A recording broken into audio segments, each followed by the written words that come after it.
evening and a very warm welcome to everybody on this webinar on the Adventure in Learning with Mr. Anil Sachdev, our founder and chairman for Soil Institute of Management.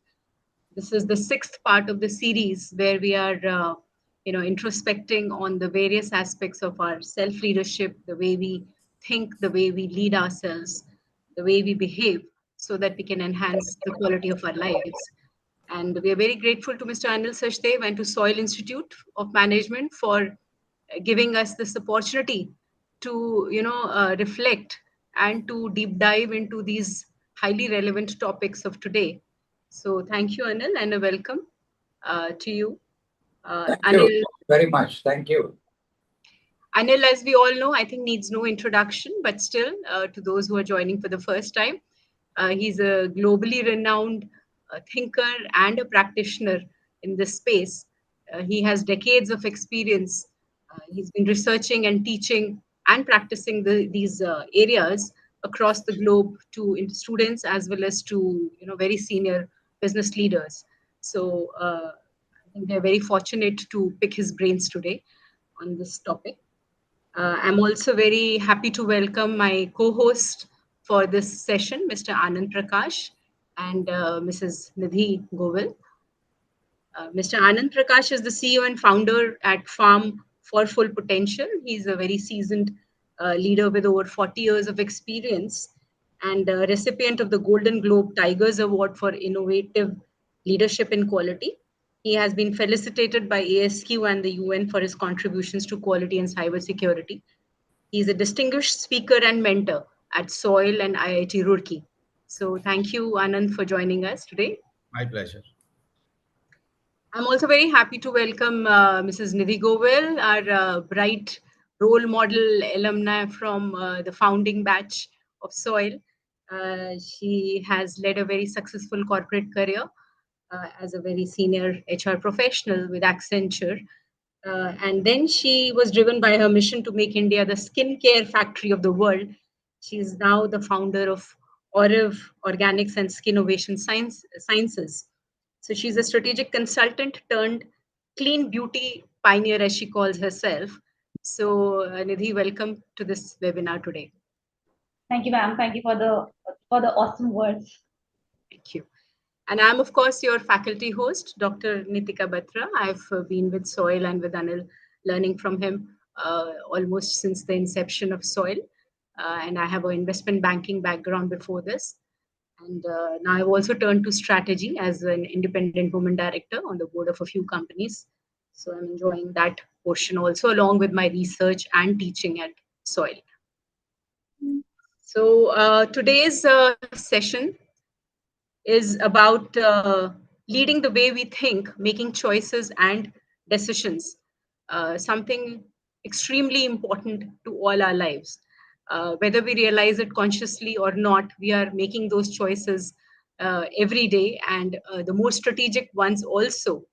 So it's really important that we pay a lot of attention to this process and understand what we are choosing, how we are choosing, and the repercussions that they would have on our lives.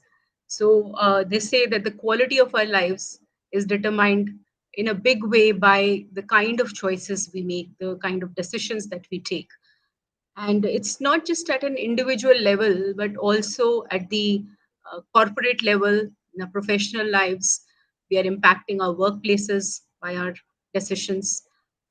As a country, I think the leaders are impacting the future of the nations, the future of the planet, if I may say so, by taking some critical decisions.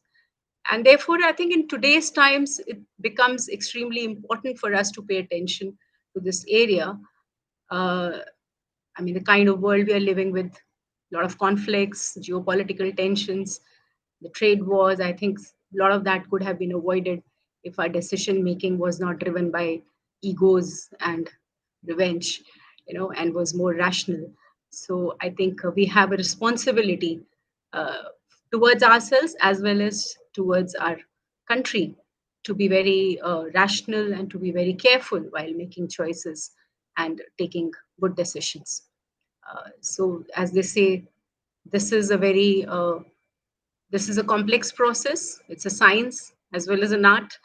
There are models and frameworks which define how we can take decisions, but at the same time, it depends a lot on our value system, the kind of personalities we carry, the principles that we value most and attach importance to, and the ability to reason, the ability to understand the impact of those decisions, not just on ourselves, but on the community also in which we are living. So I think that sensitivity is also required, which requires a lot of self awareness, honest introspection, and a lot of humility to understand that we can go wrong, and we can impact a lot of lives adversely if we are not careful about this. So, thank you, Anil, for giving us this opportunity on this very important topic to discuss and to, unveil some of the nuances of this process.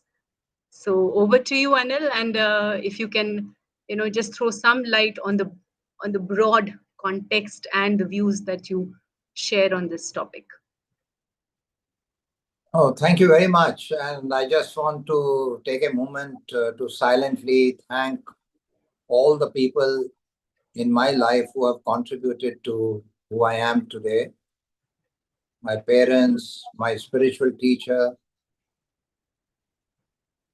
different teachers in my school and college, and all the wonderful colleagues I have been blessed to work with.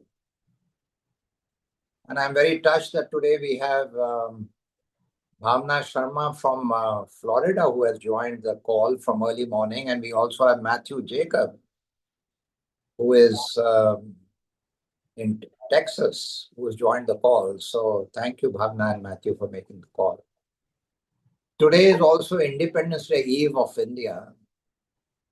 So I feel very grateful for all the people who fought for our independence. And these days I'm teaching my grandson a song, from the independence movement, that छोड़ो कल की बात पुरानी, नए तौर से लिखेंगे मिलकर नई कहानी, हम हिंदुस्तानी. Beautiful song. And when we were little children, we were made aware that we are going to make a new beginning in this country and we'll build our own destiny. And today, when we look back at what has happened to our country, for instance, we had always the right intentions, and our freedom fighters and leaders worked very hard to get us the freedom. But as my spiritual teacher always asked, are we as a country really free today? Have we progressed to the extent we could have progressed? And I'm not only talking about material progress. And I'm not talking about only economic gains.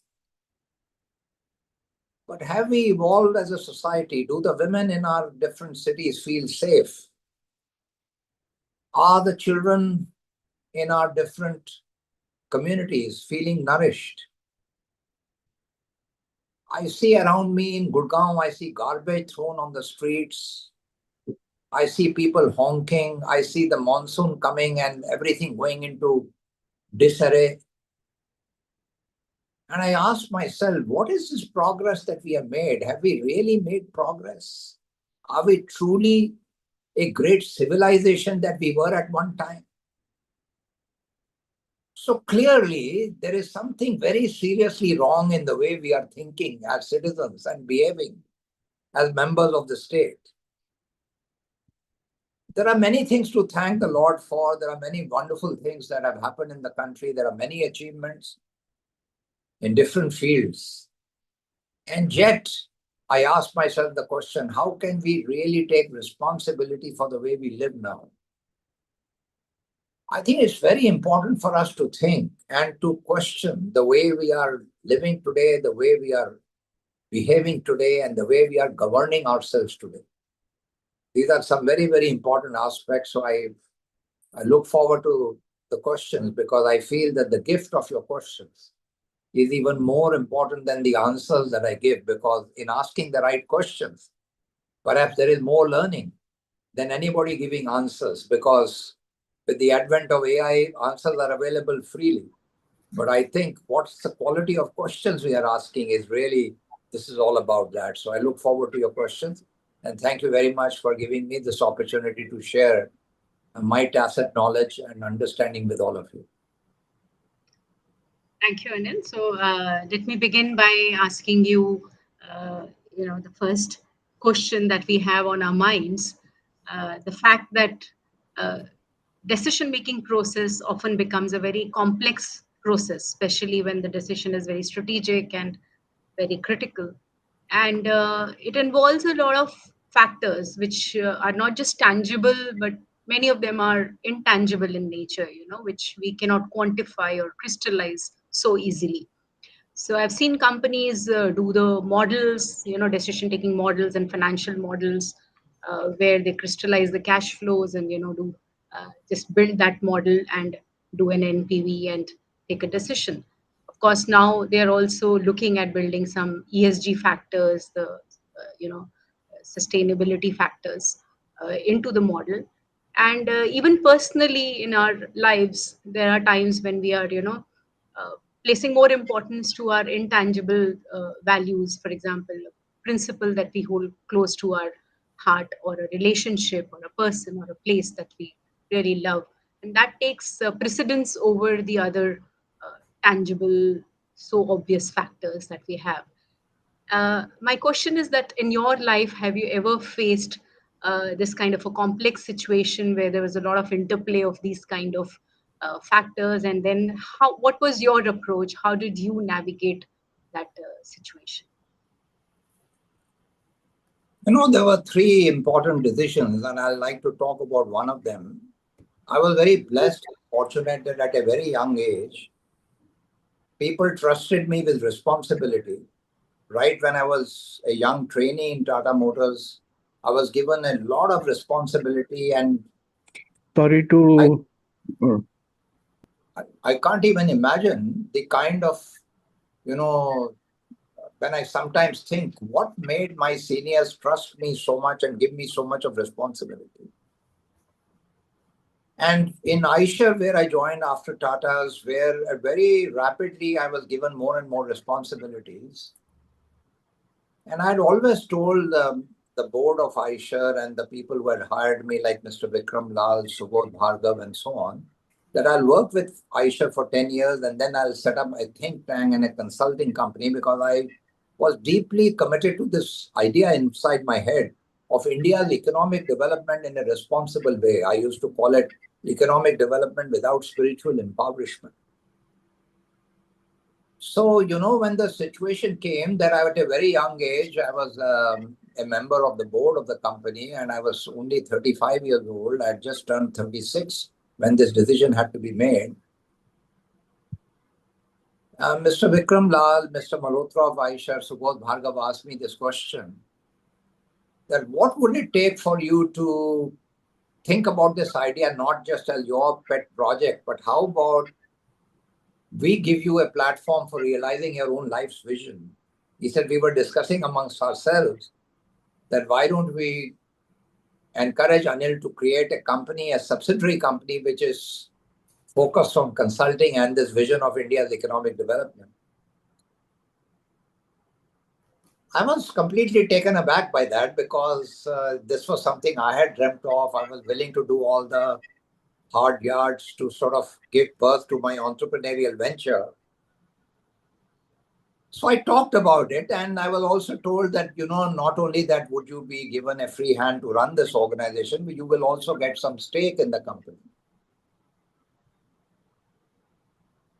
However, when the idea had to be finally implemented, and I and my wife talked and we said, what is making me do this?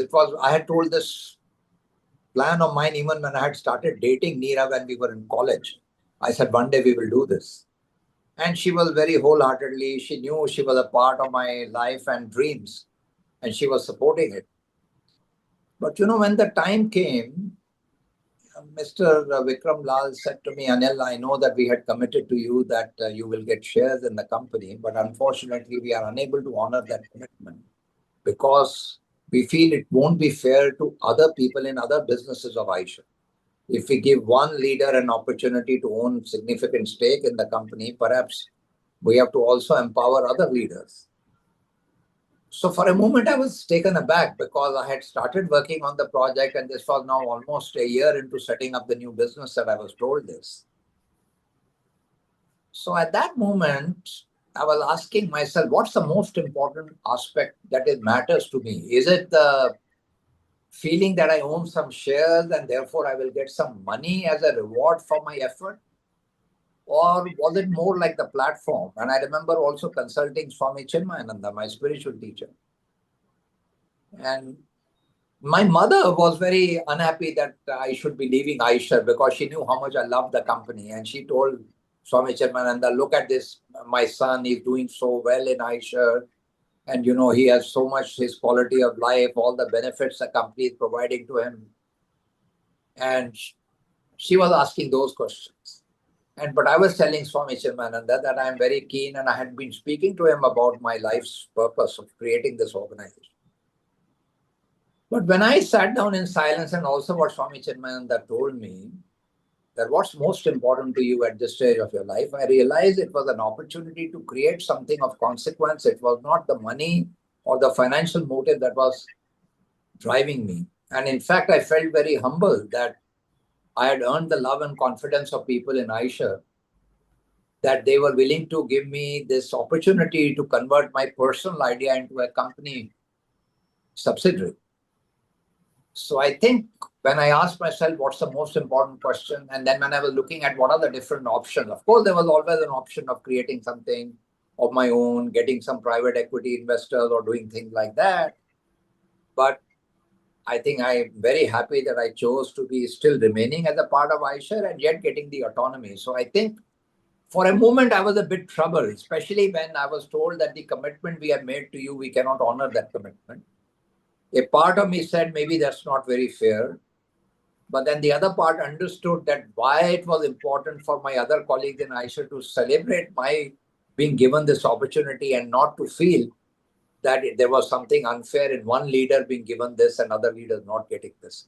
So I appreciated the reason why that aspect was done. And finally, I'm so glad that one invested in that. And of course, when you ask me something more, you use the word intangible, Nitika. So let me in the very beginning say that actually I didn't know that there is a science of decision making till I met our potential partners for Aisha Consulting, a company called Strategic Decisions Group. Inspired by the teachings of a legendary professor, Ron Howard in Stanford, who invented the term decision analysis. And he produced several hundred PhDs, and a couple of hundred PhDs worked in a company called Strategic Decisions Group. And I met the chairman and CEO, Carl Spetzler. I met Tom Keelan, Bruce Judd, David Fishman, so many other wonderful colleagues there. I began to understand that there is a whole way of taking decisions these people know, and they even have a tool to measure how people take decisions. And they have published extensively and worked with some of the world's most respected governments and large corporations in helping them to make quality decisions. So in that 1 year, we were trying to get to know each other. I understood the power of their research and their thinking process. And by the way, it's a 6-step process for taking critical decisions.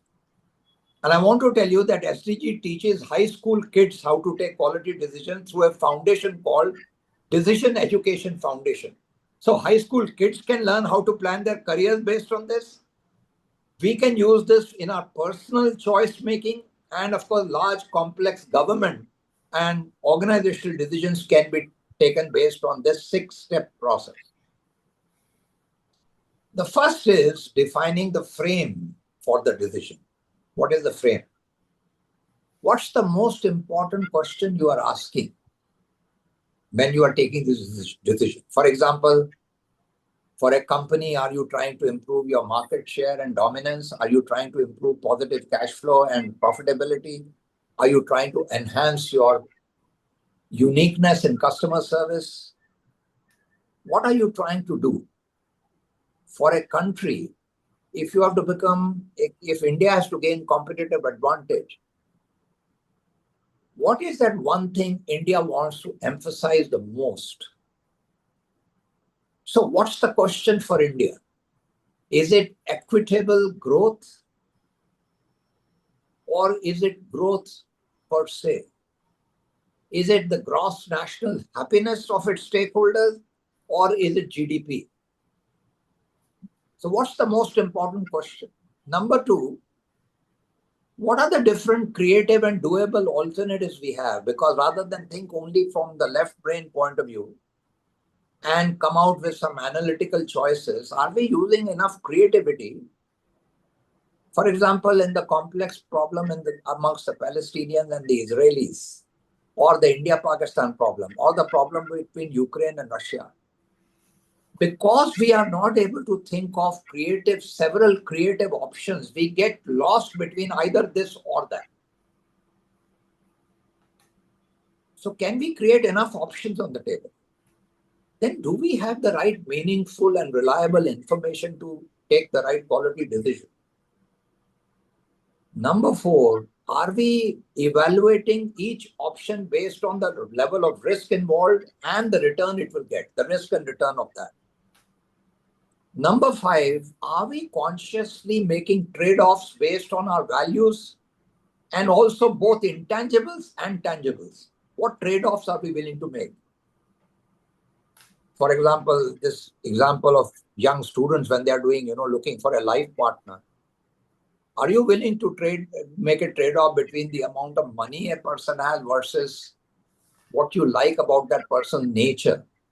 If a person is a fine human being, even if the person is not a very rich person, are you willing to settle for a life which is not full of riches, but maybe the person has some very sound relationship building skill which you are emphasizing? So what trade-offs are you willing to make? And finally, I learned from them that no decision is a decision unless there is a commitment to action. That means all the stakeholders which have to implement the decision must be committed to it before you announce the decision. It's like the farmer agitation in India. The decisions were made. I think some of those decisions were very sound decisions.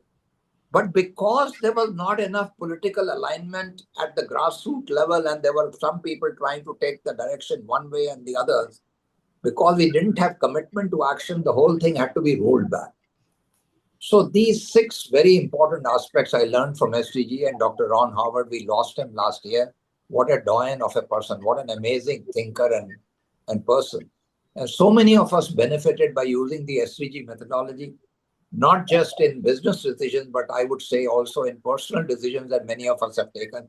And I've helped many people to use this framework. Even in my coaching session, I've used this 6-step model for the strategic decision making and applied it also to the choices people make in life. So that's what I thought I'll say in the beginning. I'm sure you have some wonderful questions that you're going to ask next. Very nice. Thank you. I think that was a beautifully laid out framework and very well defined. Captures almost everything from options and analysis to, our priorities in life that we want to sink in. So now may I invite Anandji for your question that you have on the top of your mind today. Yeah, thank you. First of all, my gratitude to Anilji for making me part of this program. Thank you so much. The topic was so interesting. When I was looking at this topic, 2 things came to my mind. One was, I think, therefore I am. So that means thought has so much of importance in my life. The second thing which came to my mind was Business at the Speed of Thought, which I read in 1999, the book by Microsoft founder. So thought has so much of impact on life as well as living. So the topmost question which coming to my mind to learn from Anilji is that how do we judge the quality of the thought which is coming to me, and more than the thought, the thinking process which is actually producing these thoughts, because the mind is a factory of thought. The thoughts just come. How do I judge the quality of the thought and the quality of the thought thinking process? I think that's my query. Thank you so much. Very powerful question, Anand. See, there is a spiritual answer to this, and there is also a very practical answer to this. The practical answer is, how much exposure am I getting to different aspects of the context? That means, when I get information and from different sources, do I surround myself only with people of one kind which only believe in what I am saying, and therefore my thinking becomes very narrow? Or am I deliberately broadening the base of the way I get myself exposed to different developments? I know Mr. Muthuraman of Tata Steel always used to say that the best leadership program he attended in his life was when Mr. J.R.D. Tata, at the invitation of Prime Minister of India, created in Indian Institute of Science a unique leadership program for executives from government and private sector to come together. Wow. And he said that in that leadership program, they got exposed to artists, to sociologists, anthropologists, physicists, all kinds of different people came and spoke to them from different disciplines. And they were encouraged to think of this holistic way. An artist's view of the country, a scientist's view of the country, a sociologist's view of the country.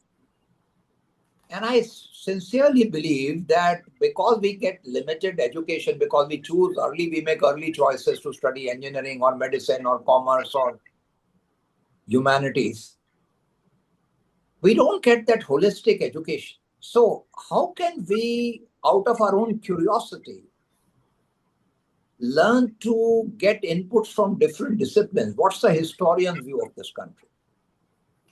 What is the view of a person who's working in applied sciences?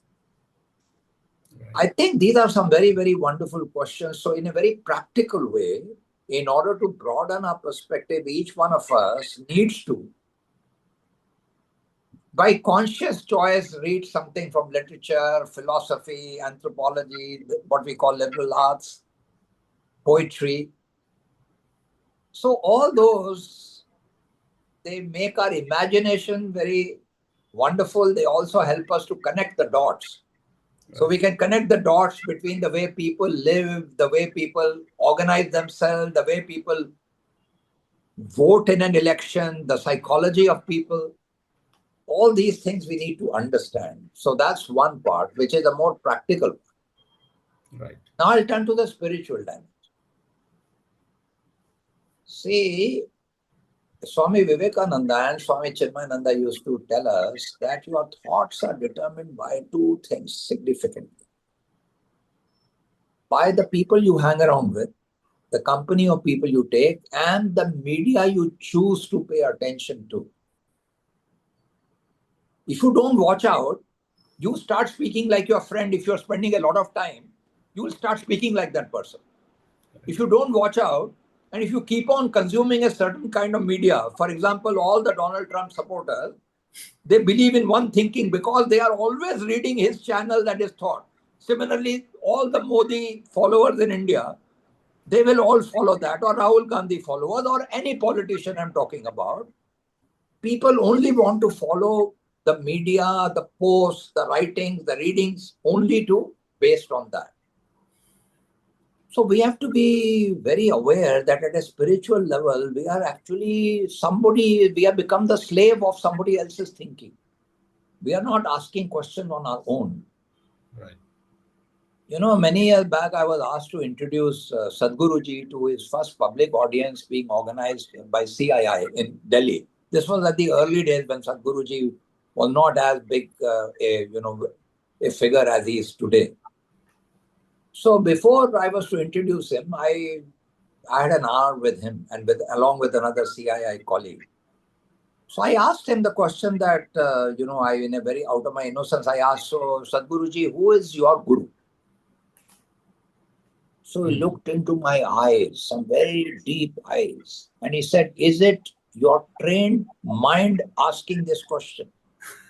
Or is it you who is asking this question? Okay. And this took me back to an incident in the 80s when my colleague Alok Mathur took me to meet J. Krishnamurti, the great philosopher, who also asked a similar question to us in the audience. Is it you who is asking the question, or is it your trained mind asking this question? So who is this? Who? That who he was referring to is pure consciousness. And the trained mind is only a tool. Right. So, this spiritual understanding that your mind is a tool, and if you don't watch out, if the tool is influenced by forces which are making it think in one way, then your whole personality will become like that, your character will become like that, your actions will become like that. And so you really need to watch out for the media you consume and the people you hang around with.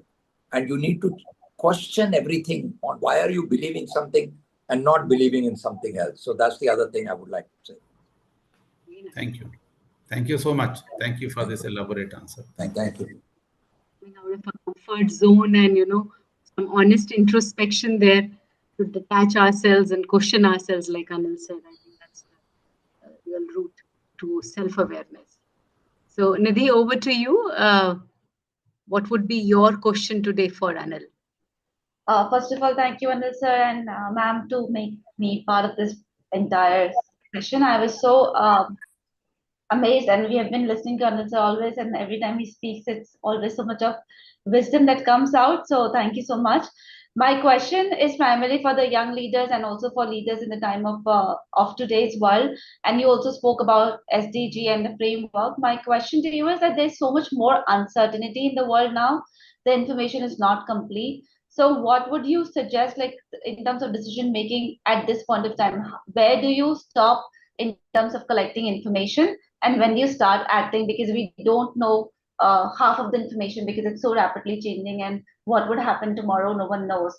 So what would be your stake in terms of guidance, in terms of making decisions in this scenario? First of all, Nidhi, you are a role model soil student, and we are all so fond of you. We love you very much, and thank you for being part of the system. See, because of this uncertainty and because of this complexity today, and whether you call it the Bani world or VUCA world or whatever, those are the terms. But I think it's very important for us to stay focused on who we are. That means there is a need for being very clear on your own values, because out of your strong character will come the strength for you to understand the world. Because we say, Yatha Drishti Tatha Srishti. As the vision, so the world. What happens is, we don't see the world the way it is. We see the world the way we are. That means we create our own reality. So first of all, it's very important to have what the Buddhists call shunya, an empty mind or calmness. We should have a practice of being calm. We should have a practice where there is, from regularly every day, there is some time, which is the me time, when we can be calm, when there can be very less thoughts. Because only when we are capable of that state in which there is inner calmness, are we able to discern what's happening in the world, not based on our biases, not based on the noise inside our head, but based on what there really the world is, which we need to pay attention to. See, my teacher, Swami Tejamanandaji, guided us. He said, world is in a turmoil. That is paristhiti. You cannot be responsible for paristhiti, but you are responsible for your own inner state of mind. That is manosthiti. He said, let paristhiti keep changing. Let the context keep changing. But your mind needs to be absolutely calm. That's the first thing. Secondly, you must have what we call the unschooled mind, or the beginner's mind, or the child-like curiosity. I think one of the great teachers, maybe it was Mark Twain, who said, let your schooling not interfere with your education. What is meant by that? The education will determine something to do, some skills, some job related, how do I crack my interviews. But education is this kind, but the real education is not the traditional curriculum and schooling. So that's why in soil we attempt to also redefine the curriculum in new ways. This ability to, with a beginner's mind, look at something out of curiosity, is that so? If you have that genuine curiosity and a beginner's mind, then you will not be the slave of some conditioned thinking which is being given to you. So I would say these two things are so important, in addition to some of the other things that I said earlier. So for the younger, I was very surprised when I went to the Zen temple in Tokyo last year. When I first went to Japan at the same Zen temple in the 1980s, I used to see many old people in the Zen temple meditating. This time when I went last year, I found the average age must have been 30 and many people in their 20s. So I was asking my dear friend in Japan, I said, why is it that so many young people are here? They gave me this answer. They said there is so much of uncertainty and anxiety and unpredictability of the world that people have realized that unless they have a conscious practice of inner calmness, they are not going to be able to even decipher what is going on in the world. Because we say change is always with reference to something which is changeless. Changeless is that inner dimension, that beautiful anchor of your values. When you are anchored in your values and are very clear on those, then you can see the change and you can understand its implication on you. So that's what I would like to say. Very nice. Thank you. I don't think there could be a better answer. Thank you so much. Thank you. Yeah, you can't do much about the paristhiti, but I think what you can do is about your manosthiti, is what Anil is saying. Totally agree with that. Of course, we have to keep doing our duty and leave the rest to the God, and destiny as it comes along. I think we can now take one question from Anil Groverji. He's asking something in the chat box. Anil Groverji, will you like to put on your video and ask the question to Anil directly? Sure. My video is on. You can put the spotlight on him. Yeah. Yeah. Yeah. Yeah, there you are. Yeah. So, Anil, what I was curious to know were some anecdotes where the decisions beneath them had very deep dilemmas, and then how they were navigated. So what comes to your mind that you could share as the stories and anecdotes? Yeah, one decision I will take, I will not name the company and I will not name the leaders, but it's a very strong dilemma. We were invited by one of India's most respected houses and conglomerates to help them to select the managing director for their flagship company. And we were involved in what we call talent appreciation process of looking at the top 100 leaders. And even though the pool from which the MD was to be selected was perhaps 20-25 people, but because we also had to then help them to do succession planning for the next level, we were looking at about 100 leaders. Now we have a psychometric tool that we look at. We have 360 feedback we look at. We have the old performance data of the person looking at, and then we have some very highly trained, what we call talent appreciators, doing interviews. And it's doing several hours of interviews with each person. We also have tools like asking them to write on the spot their own vision for the future, etc., etc. And we have certain other experiential exercises in this process.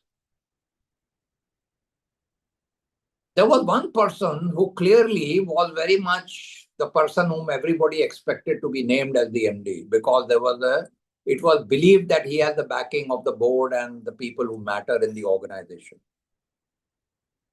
But in our process, we discovered another person who was much more humble, but far deeper, and a leader with very strong values and character. And we could make out that he is not necessarily the choice of some of the visible board members, including the chairman of the board. Now, this was a real dilemma, and because many people, they hire consultants who recommend the choice they have already made. And in fact, you are paid good amount of fees if you toe the line of the decision makers or people who matter. So there was and we were getting signals as if something else is important, but we chose to trust our own process. We chose to trust our own values. And we recommended, it was a 5-hour board meeting in which every one of our recommendation was challenged by the board. And some of the well-known people in the country are on the board, whom you see on television many times and who are all very, very respected leaders. So it's very interesting that how we had to really step back and say, we have to stay true to who we are. And we cannot say that our judgment is the best judgment, because who knows, But we have to say this is based on our process. This is clearly, there is only one choice. There are no second or third choices in this process. There is only one choice. And we were able to explain that to the chairman and the board, and we were challenged quite a bit by some board members. Like I said, it was a 5 hours board meeting, and but we recommended, and fortunately everything turned out well, and the chairman was very gracious. He later on said to me, although I had my own preferences, but thank you for suggesting this. We are going with your recommendation. And of course, that person was named the MD, and he went on to achieve a huge amount of wonderful things happened. But I'm so glad we went on with what we thought was the integrity of the process, and we didn't allow ourselves to be influenced by multiple sort of signals that we were getting from multiple sources. Thank you. That's a very powerful example. Yeah, thank you very much. There is one question, Anil, from Mr. Deepak Bharara. He's saying that you may ask Anilji, what is learning? People keep adventuring by securing degrees after degrees, but their behavior is irrational and irritant. Is this because of so much knowledge acquired leading to ego, or parenting and grooming issue, or what is it? I think that is something he wants to. I think, as I just mentioned a few minutes back, and Deepak is again an old colleague from Aisha, I'm so much touched by the love and affection we have for each other in that community, and so he's there from that. So, learning to me is really an important part of appreciating how are we evolving as individuals, as human beings. To me, the most important part of learning is, am I making full use of this life I have been given? See, the Lord has made every one of us unique. And we have been given certain talent. Are we doing full justice to that talent?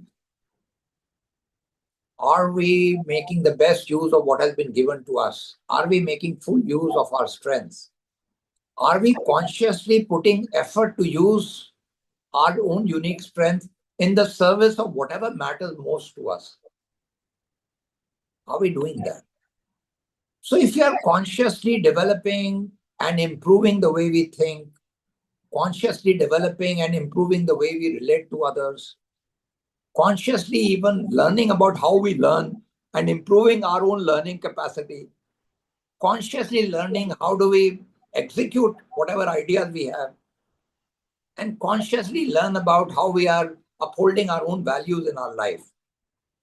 So in all these dimensions, whether it's learning itself or thinking or relationships or action, and then upholding our values, if in all these dimensions we are progressing with the life we have been given, and the progress only internally we can measure for ourselves. Am I doing the best that I can with this, with whatever the Lord has given me? And if I feel that I have done my best, then that's what only matters, right? Rest, nothing else matters. But if there is some doubt in my own mind, no, I did not put enough effort, I made mistakes, but I didn't learn out of it. I had some problems in my relationship, but I did not use the opportunity to forgive and forget and to move on. If I spoiled my health by some early wrong practices in my life, did I make amends later to improve my health? So this is what is the real meaning of why we call ourselves human beings, because that's the only difference between us and other beings, that we are supposed to have the capacity of discernment and be able to make improvement as our life journey progresses. So that at the end of our life, when somebody asks us, when you are a grandparent and hopefully one day great grandparent, and people ask you, how do you think you lead your life? And if at the end, if that time you have that full satisfaction that you lived your life in the service of the best that you were given and you made the most of it by taking the best effort and being committed to whatever you did, that's all that really matters. That's what I would like to say. Right. Thank you. As always, the decision to be the kind of person we are always lies with us, So we can't always blame our parenting and our genes. So at some point of time, we have to be mature enough to realize that we have some policies, and it is our responsibility to take and right choices to be able to change ourselves.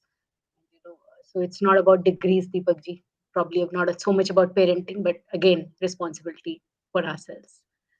Um, uh, I think next question, Bhavna Sharma would like to ask. Bhavna, would you like to put on your video and ask Anil your question? Yeah. Hi, Anil, and thank you, Nitika. I hope you can hear me. Yes, yes, and we can see Okay. you. You're looking nice and Okay. bright. So thank you so much for letting me in. I have been teaching one course, Wisdom and Human Flourishing, in the University of Florida to the students. And from last 3 years, I have picked up quantitative studies. I'm reading their papers to understand whether there is any impact or whether we can taught wisdom, in educational institutions. And since one of the realization when we introduced this course was that we will go to the industry leaders and organizations, but we have to plant the seeds of transformational wisdom at the management education level and at the university level. So since you lead soil and there are a lot of unique things I have witnessed, do you think that wisdom can be taught? Because I realized that you talked about a lot of reflection, a lot of manusthiti. So then, why to teach wisdom? Because at the point, are we only imparting knowledge, which is not going to be sustainable once they go to toxic workplace environment where efficiency and a lot of productivity related things hit them, they again go back to their natural self. Do you think wisdom can be taught? Whether there is a role of university and educational institute, like you yourself is leading an educational institute, how do we bring the younger generation closer to some of the principles you talked about being wise? Thank you. Thank you, Bhavna. And your PhD is on that field. And thank you very much. Thank you also for Thank including you. some of us in our research. I want to recall, I think I mentioned to you when you did my interview as well, I want to recall my wonderful friend, Varna Ali in San Jose. She first introduced me to this model, which is very aligned to the Indian wisdom traditions. She said, from the stimuli, you get data. When you make sense out of the data and you get meaning out of it, it becomes information. When you apply that information, it becomes knowledge. When you learn out of applying the knowledge and become a better person as a result of that, you get wisdom. And when you use your wisdom to serve the well-being of all, she called it union. Union. The whole union. Now, why this is such an important part? Because most of us in education, we are interested in, like, the biggest thing is, oh, our graduates are not employable. So we want to teach them skills. So we are telling them how to apply knowledge through skills to solve a particular problem that is known today. But I think people are not being taught what are the implications of making different choices. How will the whole system be impacted? How will civilization be impacted? How will the future of planet be impacted? How will the future of our children and grandchildren be impacted? That systems thinking and the design thinking mindset to understand the interdependencies, I think that comes out of really asking, what am I in service for? What's the ultimate purpose of why we are doing all this? So I think in management education, these days there is a lot of emphasis on purpose-led business and purpose. But what does purpose actually mean? Because it can mean something very limited to people. That purpose is to simply understand the why of my organization. But actually there is a deeper why. If you ask that why, how will the world become truly better? At least the world that I can contribute to. I may not be a global citizen in which I can take responsibility of what's happening in Ukraine now, but can I take responsibility for how am I impacting the world in the way I think and act and do things? So this wisdom of understanding the interdependencies between people, understanding the correlation between cause and effect when they are distanced in time and space. What do I mean by that? I take a decision now, it apparently is getting me some short-term results, but the consequences in the long term are dangerous for the world. Do I understand the implications? Because it can be many years later that I will understand that the poor planning I did, for example, for Gurgaon city, has completely destroyed the water table because of unplanned development. And I have not used technology to find solutions well in time. Therefore, 20 years from now, I have created a war around water because I have not been thoughtful in the way we have done our planning. So this wisdom that comes, especially when the cause and effect are distanced in time and space, and understanding how it impacts both not the output and outcome in the immediate future, but long term, how we are, and how when we are creating value for one stakeholder, we are stealing value from another stakeholder. For example, in many companies, we are stealing the future of the children who will be born 50 years from now. We, as decision makers, are literally stealing their future by the decisions we are making today. But we are not conscious. There is nobody in our decision-making process of strategy evaluation. We are not giving. There is no voice in the room of the future children who are still to be born. Nobody is speaking on their behalf. Even the governments are calculating investment and infrastructure models based on the people living now. So this is, there's a fantastic book called The Good Ancestor. I would urge you to read that. It's called The Good Ancestor. It's a very, very powerful book. And I think, are we worthy of being called good ancestors? So the way we think today and the way we take responsibility of the future is so important for us to be aware of that.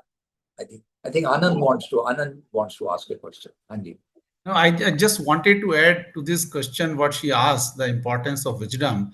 I think all around this concern of whether AI will take over human being. See, AI cannot address this wisdom part the way Anil ji just mentioned. So that's just thought came and I wanted to add. So no worry because No, fantastic. Because I think, see, we must understand AI is also created by human intelligence. Correct.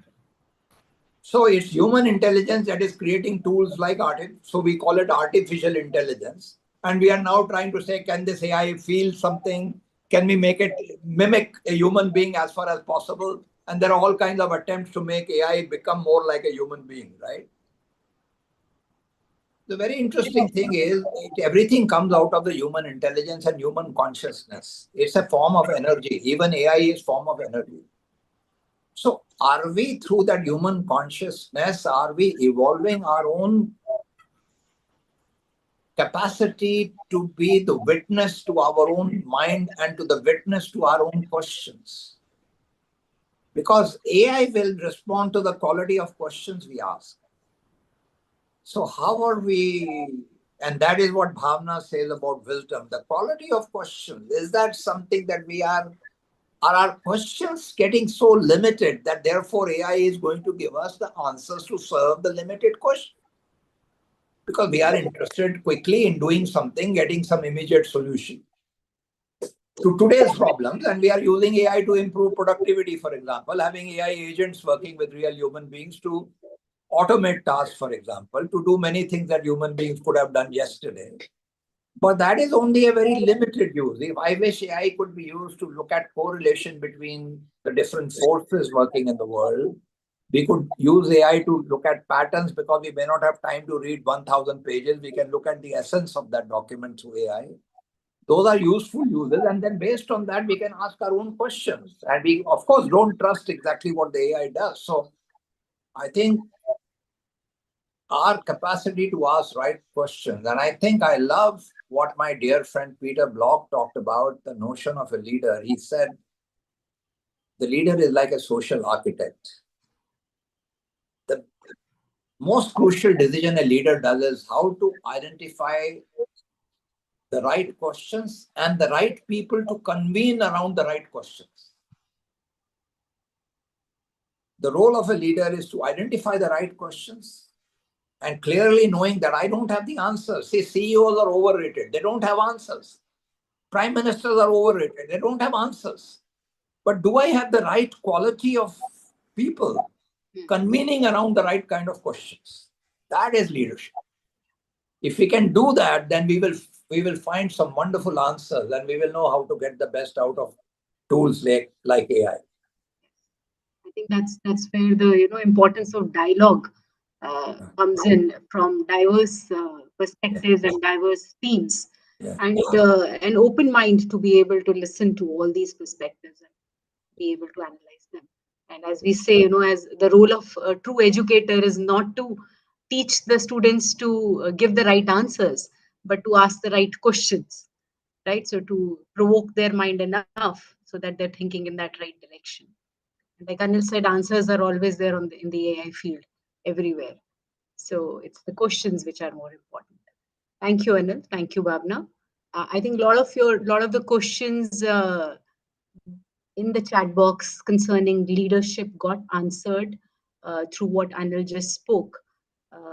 And maybe now we have just last about 2 minutes. If Anandji, you want to just wrap up, give your short, brief comments or anything else that you want to add to the discussion.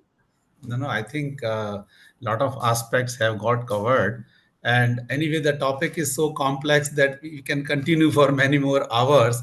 But if you can just touch upon this aspect of, thinking and feeling, because, sometimes I think, therefore I feel, and I feel, therefore I think. So what governs what and how do they interpret? I know it's a big topic, but if you can throw some light on this, it will be very useful. Thank you.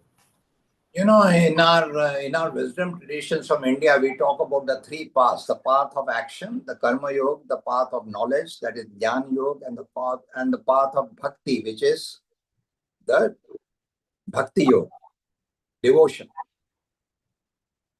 So this heart and feelings are so important. If we do not care for something, then we will not pay attention to it.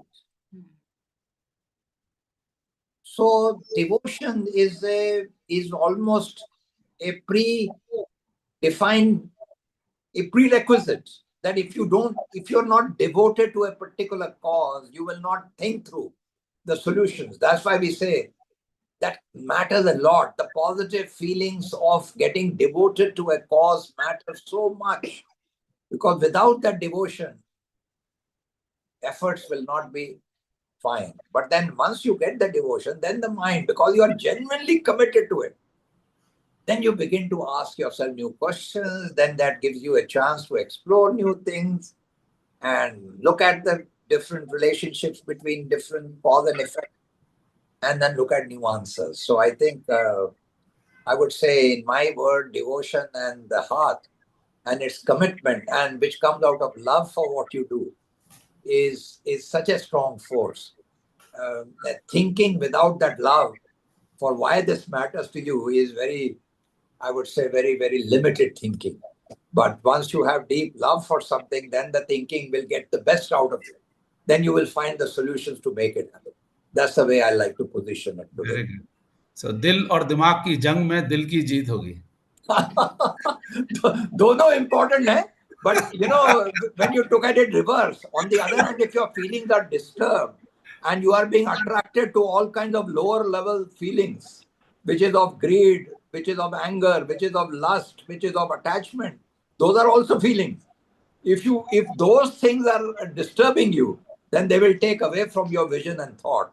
So lower level impulses and feelings, we should know how to get out of the trap, and higher level feelings of devotion and commitment and love for what you do will elevate us. So I think that's the way I would like to put it. Mind over matter. The lower level feelings, the intellect should govern. The higher level feelings, the intellect will be rising in love. Thank you. Thank you so much. Thank you so much. Thank you very much. Thank you. I think we have now run out of time, but we have covered a lot of aspects here. So thank you so much, Anil. Thank you, Anand, Nidhi, and all the participants here for a very, very interactive session and I think, a lot of insights, rich ones came out of the session. We all will probably be more mindful and maybe more wise now to take better decisions in our lives, in our workplaces, and I hope also for the country, so to train our children right from early childhood years on good decision taking, so that we also building good citizens for our country and we have a better harmony in the world around us. So And I would like to just Yeah, thank you very much. Thank you very much, all of you. I love the quality of your question, and thank you for a wonderful audience which co-created this session. Thank you very much. Thanks a Nitika, lot. how Anil. do we Thank you how very do we much. get the transcript of the session? Yes, we will send it to you. But Okay. I think Tillai, please send a copy of the session to everybody. Yeah. and the link of the recording also maybe. Yeah. Okay. Thank you, everybody. All right. Have a nice Thank day. you. Thank you so Right. much, everybody. Thank Thanks. you. Bye bye. Namaste. Namaste. Thank you, Anil. Bye. Thank Thank you. you, Anu. Greatly Bye, blessed. Nitika. Thank you very Thank much. you. Thank you very much. Thank you. Bye. Thank you. Great Dhanyawad. session. Thank you. Great session.